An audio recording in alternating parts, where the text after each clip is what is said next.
بله، آنچه که ملاحظه فرمودید خلاصه‌ای بود از مطالب حجت الاسلام و المسلمین حاج آقای بهمنی عزیز که در جلسه گذشته فرمودند پیرامون دعا.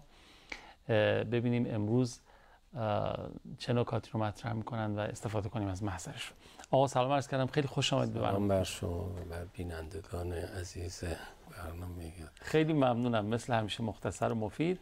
من یادم میاد انتهای برنامه گذشته ما رسیدیم به آیه انتهایی سوره مبارکه بقره اتفاقا. بله.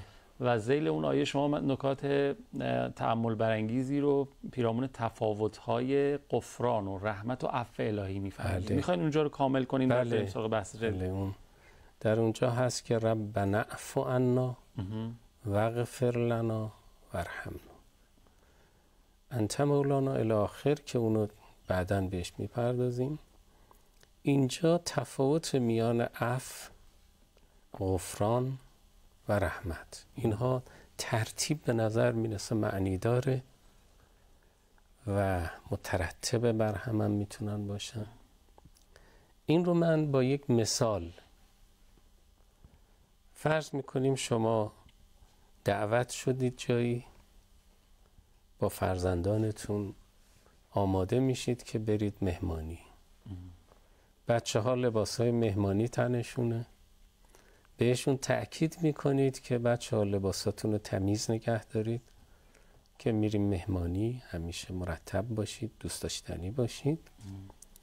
یکی از اینها یهو بدوه، چون معمولا موقع مهمانی هم به هیجان میان، خیلی شادمان و مسرورن، ممکنه بیفته تو گل، بیفته تو خاک، بیفته لباساشو کثیف کنه.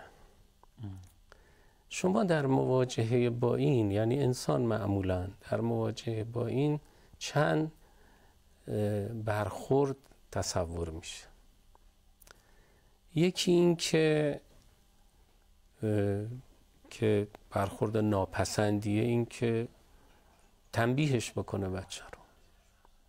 در زن اشکالات تنبیه هم طیف داره، سرزنش هم تنبیه، ملامت هم تنبیه و غیره. یه حالت اینه که شما نه بگذارید ازش، نه تنبیه کنید نه سرزنش کنید، بگذارید، اصلا نادید بگیرید. این سطح گذشتن عفو. یه سطح دیگه اینه که نه، نگاه میکنید وقت هست یا انقدر اولویت نداره شما زود برید، لباس بچه رو در میادید، لباس نو تنش یکی دیگه، یا نه همون لباس رو بر میدارید زود میشورید و با اتو خشکش میکنید و مثل اولش میکنید و تن بچه میکنید. این غفرانه. اثر رو محو میکنید. در شکل اول شما اثر رو از بین نمیبری، اما مؤاخذه هم نمیکنی. در مورد دوم شما اثر رو از بین میبرید، دیگه کسی نمیتونه ببینه که این مثلا آلوده کرده خودش. این غفرانه. و گاهی بچه بعد از این مثلا دقت نکرده و لباسش رو کثیف کرده، دچار انکسار میشن. بعضی بچه ها، همشون اینجوری نیستن، برخی خودشون هم شرمنده میشن و یه شکستگی و شرمندگی از والدین دارن، رغم اینکه قول داده بودن لباساشون رو تمیز نگه دارن، آلوده کردن. وقتی شما این انکسار رو میبینید، دل شکستگی و غم رو میبینید، موقعی که دارید میرید مهمانی دستشو میگیرید، توی ماشینید کنار خودتون مینشونید، نوازشش میکنید، میگید حالا طوری نشده، اون شرمنده است که مادر و پدر رو به زحمت انداخته. ولی شما برای اینکه این انکسار رو جبران کنید، یک چیز اضافه، اون اضافه، اون دست کشیدن روش، اون دلدار به اصطلاح بهش دلداری دادن ها، این رحمت. این خیلی مناسب میتونه، بله، این ترتیب این دعا که از ساده به پیچیده و به اون لطف بیشتر منتهی میشه. ربنا اعف عنا این کافی نیست. یه ذره انگار همون که توی برنامه قبل فرمودین داره روش دعا کردن رو خدا به ما یاد میده. بله بله، یعنی یه فرمول انگار ممارست در اینها میتونه القا کنه و یاد بده به ما که از کجا شروع بشه، با چه ترتیبی. ربنا اعف عنا واغفر لنا وارحمنا. و بعد اینا هم غفران هم کافی نیست، رحمت هم داشته باش که حالا البته بحث‌های مفصل تری هم میشه. تو دعاهامون این سیر منطقی رو باید رعایت، یه فرموله به نظر معنادار و منطقی به نظر میاد. خب این که نمونه های قرآنی رو عرض کردیم که اصلا خدای تعالی به پیامبران یاد میده، خود کلمه رو میگه اینجوری بگو، این کلمات رو بگو. این نشان میده که خب پیامبران که نیاز داشتن خدای تعالی بهشون یاد بده، ما به طریق اولا نیاز داریم. ما هم از قرآن میتونیم یاد بگیریم، هم از دعاهایی که از اهل بیت به ما رسیده. اونا الگوهایی هن، میتونن اون پاره های معنایی رو در دعا ما به اصطلاح نمونه سازی، الگوگیری کنیم. وقتی حتی در قلبمون نیایش میکنیم از اون الگوها استفاده کنیم که بعد به تفصیل بهش خواهیم پرداخت. عرض کردیم دعاها معمولا زبانی هن، با لفظ بیان میشن. این الفاظ جمله هن، به شکل گاهی ما تنها به اسم اکتفا میکنیم، حذف میکنیم بقیه رو. مثلا یا الله، یکی از اسماء الهی رو صدا میزنیم، یا غفار، یا غفور، یا رحیم. یا رحیم چون عرض کردیم دعا ارکان داره، بقیه ارکان محفوظن، ولی میشه اون ارکان رو فهمید چیان به تناسب هر کسی که میگه، جایی که میگه. اقسام دعا از حیث به اصطلاح جملاتی که انسان بیان میکنه دو دستن. در اوایل در جلسات شما تعبیر مستقیم و نامستقیم رو به کار بردید. اون تعبیر رو من به کار میبرم که گاهی مستقیمه. شما دقیقاً با جمله طلبی، جمله که دعاست، خواسته است، مستقیم در تعبیر بسیار فنی میگن جملات انشایی، دستوری. شما اونجوری میخواید از خدا. نمونه هاشو عرض میکنم. و گاهی نامستقیمه، اصلا شما به زبان درخواست نمیگید، خبر میدید. این خبر توش دعاست. اینا هم یه نوع حلاوت و یه نوع زیبایی، بله، یه نوع زیبایی خاص خودش رو داره. نمونه های مستقیم رو در تمام نمونه هایی که گفتیم در جلسات گذشته همه نمونه های مستقیم هم. همین نمونه هایی که اخیراً تحلیل کردیم، ربنا اعف عنا واغفر لنا، میخوایم مستقیم دیگه، بی نیازیم از این که اونها رو دوباره مرور کنیم. اما نمونه های نامستقیم رو من 3 نمونه اینجا آوردم. یکیش در سوره انبیا آیه 87 و 88 در دعای حضرت یونس علیه السلام هست، در ظلمات شکم ماهی. فنادی فی الظلمات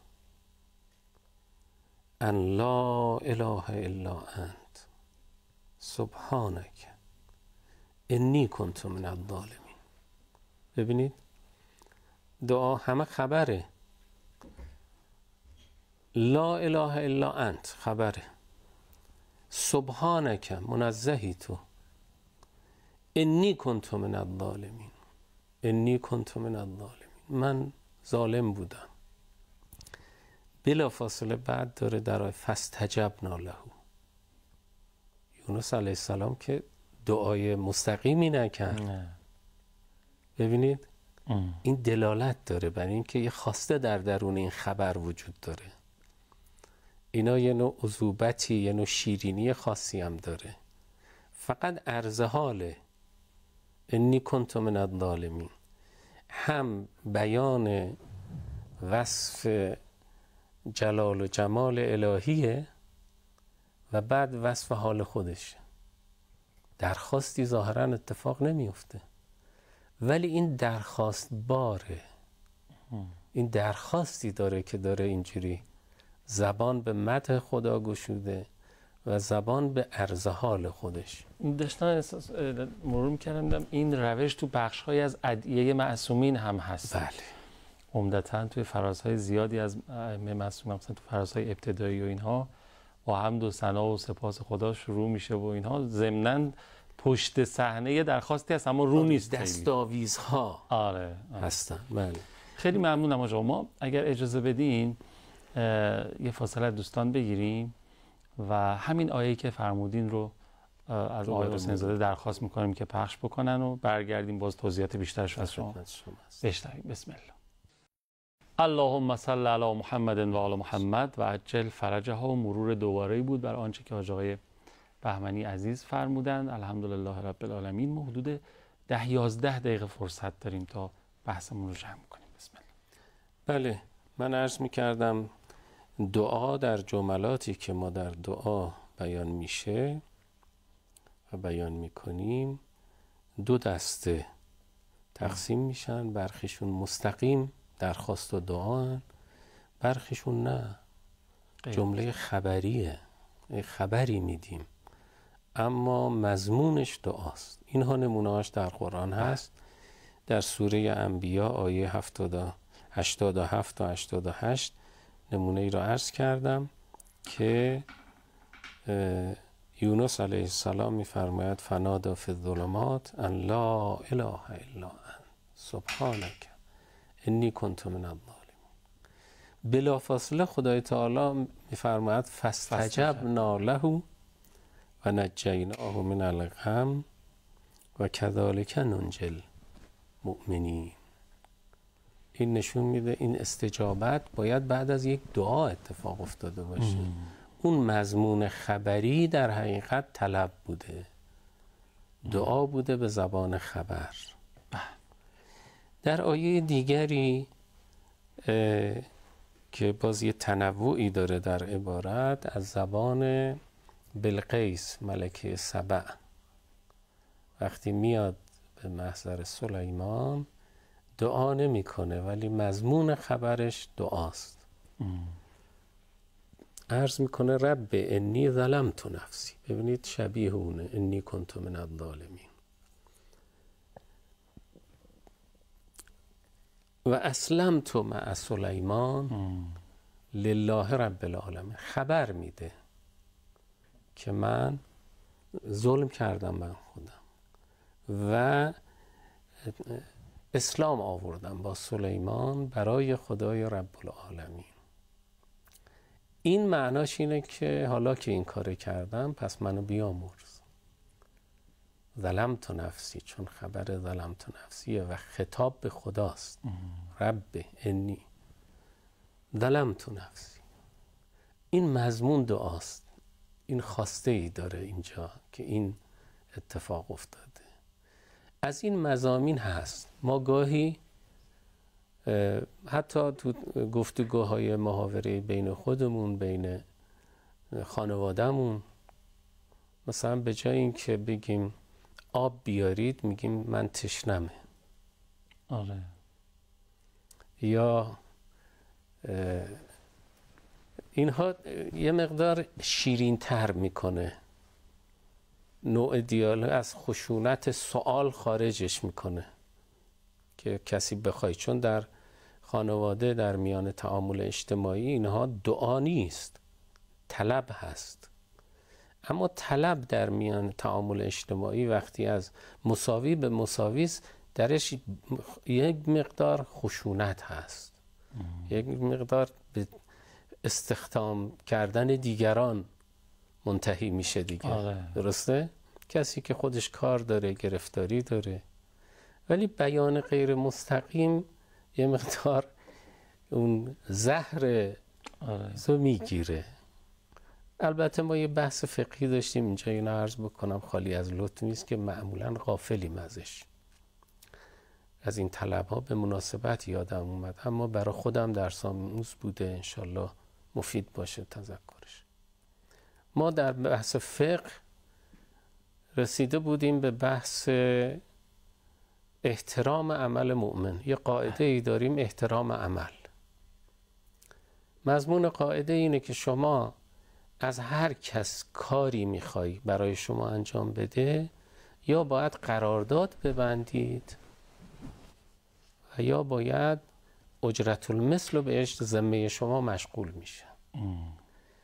بعد استاد ما فرمودن که برخی علما با توجه به این قاعده حتی در خانه خودشون از فرزندان خودشون، از همسر خودشون چیزی نمیخواستن هیچ وقت. من عرض کردم آقا چطور مگه میشه زندگی کرد؟ ما صبح تا شام مدام در تعاملیم، چیزایی میخواییم از هم دیگه. ایشون فرمود خبری میگن. مثلا میخواد بگه چایی میخواد، میگه چایی نیست. لباس میخواد، میگه لباس من کجاست؟ حالا یه نوع تعبده ها. من تأکیدم بر اینه که ما در تعامل اجتماعی حقوق همدیگر رو ادا کنیم. بسیاری از این مؤسسات، از این مجموعه ها کسانی رو به کار میگیرن و اصلا به فکر این که اینو به کار گرفتن عمل این محترم بوده، ذمه اینا مشغوله. من رفتم خدمت یکی از اساتید بزرگ، نام نمیبرم اینجا، معروفه، همه میشناسنش، یعنی همه اهل. بعد احساس کردم به شدت فقیره. باش اونس گرفتم، گفتم آقا شما این ور میرید فلان دانشگاه تدریس میکنید، فلان جا هستید، چطور با شما؟ گفت هیچ کدوم از اینها چیزی ندارن.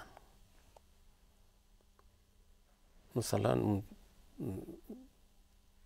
این عمل رو براش مابعضایی داره، خب اینم انسان زندگی میکنه. من مدتی اون موقع جوان بودم، حدود مثلا حوالی 30 سال داشتم. اون دانشگاه ها رو همه رو، مشهد بود، تهران بود، گرفتم شماره هاشون رو، زنگ زدم اخذشون کردم. اون موقع مسئولیتم داشتم که آقا شما چرا بی‌اعتنایی میکنید؟ اینا باید، کلی شاگرد داره، کلی عروس داره، داماد داره، زندگی داره. آره. البته این خودداری و این مناعت طبع یه چیزه که ما همه بهش موظفیم، اونم رزق خاص خودش رو داره. اما احترام عمل در تعامل، عرض کردم میشه مفاهیم رو با خبر منتقل کرد. شما خونه میرید، از این به بعد دیگه نه این اتفاق خیلی میفته. بله، یعنی این سطحی از لطافته. من همسرم چند وقت پیش توی تلفن همراه یه وسیله خونه‌ای رو می‌خواست، نگفت میخوام که، فقط نشونم گفت اینا رو ببین چه قشنگن، یه چیز خبری به من داد. احسنت. خب پس ذهن یعنی که حالا من البته خودم زدم به اون راه، من گفتم خیلی قشنگه، اتفاقی نیفتاد، ولی خب این یه روشه. در دعای حضرت یونس علیه السلام در ظلمات چیز فقط خبر اتفاق میفته. آره. لا اله الا انت سبحانک انی کنت من الظالمین. این کاملا دلالت داره بر طلب، بله، بر نیازش. من پس از این به نظرم میرسه ما باید درباره، چون در راجع به آموزش دعا بله سخن گفتیم، یک امری که در دعاهای اهل بیت و دعاهای قرآن هست، در ساختار دعاها، که دعاها با دستاویز و مقدمه چینی آغاز میشن. حمد و ثنای خدای بزرگ. نمونه هاش میپردازیم که چند دسته‌اند اینها و چجوری شروع میشن. همه یکسان نیست، تنوع داره، ولی معمولاً با دستاویزهایی آغاز میشه. این دستاویزها میتونه بیان حال باشه، میتونه اسماء الهی باشه که من اینجا دسته هایی که مرتب کردم عرض حال مقدمه چینی های مفصل که به نظر من مفصل ترینش اینجا فقط به اجمال بسنده میکنم تا ذهنها متوجه بشه. مفصل ترین در گفتگوی حضرت نوح علیه السلام هست. بله، که از آیه 5 تا 27 حجم فراوانی گفتگوست. سوره نوح علیه السلام. و بعد این دستاویزها هم خودشون کارکردهایی دارن. وقتی تغییر میکنن کارکردهای متفاوتی دارن. اونقدر که ما میفهمیم برخیشون کارکردهای معرفتی دارن، عرفانی هن، خداشناسان هن. برخی برهانی هن. مثلا اونجا که میفرماید منو بیامرز، اغفرلی انک انت الغفور الرحیم، اینجور اسما ملحق میشه. یه کارکرد برهانی هم داره. چرا شما میخوای خدا شما رو؟ چون که غفوره، چون که اون غفوره. انک انت، فقط تو غفوره رحیمی. اینا کارکرد خردگرایانه هم داره. درسته. بعد برخی از اینها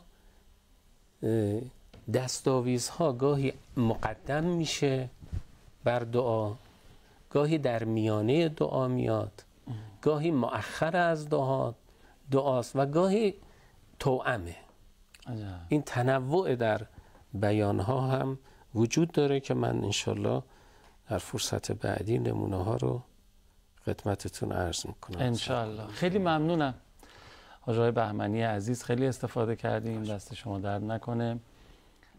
نکاتی پیرامون دعا مطرح شد به برکت دسته‌بندی هایی که شما داشتین توی موضوعات مختلف ذیل موضوع کلی دعا. من تا حالا نشنیده بودم و برام جدید بود و استفاده کردم. عواملی ندارین؟ انشالله موفق باشید. محبت دارید. ممنونم. خیلی ممنونم که تا پایان برنامه خودتون رو تماشا کردین. انشالله که همه دعاها مستجاب باشه و بهترین دعا به نظرم کوتاه‌ترین دعاست برای بلندترین آرزو که من باهاش با شما خداحافظی میکنم. اللهم عجل لولیک الفرج. اللهم آمین.